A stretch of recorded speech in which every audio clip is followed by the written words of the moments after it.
Well, hi everyone. I'm Joe Ritlin, and three shovelware reviews are coming right at you. ICU, Beneath the Leaves, and Pretty Little Stalker. These had really flimsy plots. In the case of the latter, it didn't have any plot, or at least barely any semblance of one. They all felt like first drafts, and the first one tried to sound smarter than it actually was. I paid for one of these. That was ICU. Before I get into this, I'm going to spoil every single thing like in any multi-movie review that I do. So yeah, I see you. That's I, the word see, and you know we're not in a hospital, even though this movie probably should have been put in a freaking hospital, a mental institution, if you will. Because this movie was, the fact that anybody thought that greenlighting this was a good idea, it was a really fucking bad concept. And they probably should be checked on because I can understand trying to make a movie with, a simple plot and trying to show different perspectives and trying to make it interesting, but it didn't work at all. Five film companies worked on this goddamn thing, and Helen Hunt was the biggest star in a movie in 2020. And I got nothing against Helen Hunt. She plays a woman named Jackie who had cheated on her husband previously, and she has a fractured relationship with her husband, who's a cop named Greg, and her son Connor. And this weird stuff seems to be happening in their house. Firstly, there's some missing boys that are, just suddenly disappearing. One point, this boy on a bicycle, his 10-year-old boy, just gets snatched away. What happened? It looked like he just floated away. We're in for supernatural stuff. No, we're not in for supernatural stuff. It turns out that these crimes are similar to what happened some number of years ago, about 15 years ago, where boys went missing and everything. And what happened to these boys? Well, they caught the killer. He's in jail. This is a copycat. Oh wait, no, it's not. You know who it is? It's the fucking husband. It's the cop husband. It turns out he did the killings before, and the kidnappings, the killings, and all the disappearances. And then he framed somebody else, and then 15 years later decided to pick this stuff up. Oh, but there's also this plot of how this was found out. There's this other subplot of people that bounce from house to house called frogging. PH, by the way. They hop from pad to pad, so to speak, live in other people's houses, preferably, with a guest room and stuff like that, live among them, and they don't want to do anything bad. They just want to, they're homeless people that, have come up with this system to live from house to house. Seriously, this is something that was wrapped into this, and if they had stuck with either that concept or the concept of all the boys disappearing, maybe it would have worked. This movie tries to be smarter, though, because you have these two that were there. These two people that were there, boy and girl, that end up witnessing all this stuff that happens. And we all think that, oh, maybe it was somebody that ended up doing these killings and it wasn't the cop. But it was very obviously the cop. He was so obviously the killer. He was so obviously the person doing this. And it was just fucking ridiculous. This movie was absolute shit. And the whole frogging thing was ridiculous. They did this documentary style first person thing that looked like maybe they were going to go with they were going to go with a weird documentary setting, and we were just going to see first person for the whole thing. And nope, they dropped that. This movie had too many concepts, none of them interesting. And the girl ends up getting shot, the one girl that was doing the frogging. And then the boy that was with her, even though he'd been messing with these people, with their house and everything, and messing with them, taking pictures and wrecking their stuff and trying to traumatize them, he tries to be the hero, and he ends up shooting the cop. And okay, we get that. Then he gets saved. So yeah, that's what happens. I know that this plot may sound like it's being explained badly, but for 98 minutes, and factoring in like about 7 minutes of credit for a 90-minute movie, you could have turned all three of these into an anthology, a 2-hour anthology, and none of them would have been any good, but it would have been better than trying to stretch out all these concepts to, fucking theatrical release, length. But it was fucking shit. And I just don't understand how the fuck this movie got made. It was so fucking crap. So anyway, let's go to Beneath the Leaves. Mira Sorvino is in a cop drama where 4 boys, foster boys, were kidnapped by somebody, and years later, they are being stalked by the same killer after some convicts escaped from prison.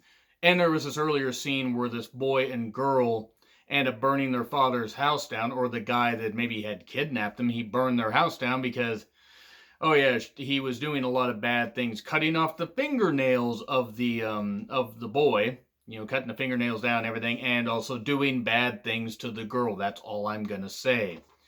So you got the inmate that escapes. Some inmates escape, some get shot, some get killed, and we have this overarching thing of these 4 boys that are being stalked by this killer, James Whitley, that got out. And his idea was he thought foster parents were, the scum of the earth, that they couldn't bear children, so they took on other people's children. It made no goddamn sense, but he was relieving them. He was saving them. He kept them in the mine shaft, and then these 4 boys escaped the mine shaft. And it turns out, oh wait, one of the boys got, I guess, taken by a prostitute, taken to a hotel, and then he ended up getting killed by the guy because the guy had escaped.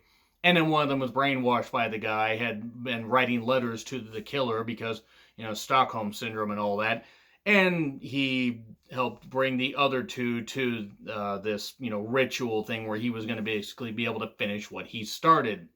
And Mira Sorvino and this one guy, Detective Abrams, he's a weird guy. It was almost very Deadly Premonition-like, except Deadly Premonition actually has some substance to it. This didn't. And they're trying to figure out where this whole thing's going. There's only one location where it could have been outside of the small town. It was in this orchard area. And because, a certain time, Beneath the Leaves. So if they just looked at the goddamn script, they would have figured it out. Just looked at the title. They basically find it in a wooded area and everything. And they find the guy. They kill the guy that, was one of the boys that got brainwashed, and then they killed the killer. So, okay, what the hell's going on? You flash back to the first scene that I talked about the boy and the girl that burned the house down. It's very obvious that the girl was disturbed because she was burying her pet bird in the ground, and then, of course, humming something and everything and stuff like that. And that would factor in a little bit later because there was an earlier scene where this hotel worker, the woman that rented these rooms by the hour, was basically was kind of sweet on this guy. Well, she ends up getting him. There's dead bodies underneath this hotel, or this, seedy hotel area. It's like a mountaintop motel massacre. If you've seen that, that one was better than this, and that movie was shit. She ends up killing the guy Abrams and burying him and everything and planting this and humming the same song. So she was the girl from before, and this movie was shit. This movie was goddamn shit. It was very basic. I mean, Mira Sorvino basically saved it from being a complete loss. Both these movies get an F, by the way, ICU and Beneath the Leaves, but any interesting stuff they could have come up with, that they basically failed to do so. So, let's go on to Pretty Little Stalker. Okay, you have a couple in the beginning where it's murder-suicide. Husband kills the wife because the wife wants to leave him. There's a self-help guru book right there, a woman named Lorna, and she, her book is there, and it's about, like asking for a divorce, or, like coming to grips with it. And from there, a year later, basically, she's selling a lot of books and everything and stuff like that. And, that whole thing about her book being on, part of this murder, where the woman was asking for a divorce, that wasn't factored into any of this stuff. So basically what ends up happening is a new girl suddenly comes into the son's life, Lorna's son's life, and he's got a stepfather. He's also got a great girlfriend, but this girl's like glomming onto him and everything and doing all this stuff. And why is she doing this? It turns out she's the daughter of the murdered couple from before, and that, she blamed the mother for her mother wanting a divorce and made her life a living hell and everything. Did stuff so obviously ass-wipingly evil and so cliche that this doesn't even qualify as a first draft. This is like just somebody literally came up with it in their head, never wrote it down, just told the actors, hey, this is what we're going to do, and let's just, shove this out in 80 minutes, and that's what we'll make. Cut, print, perfect.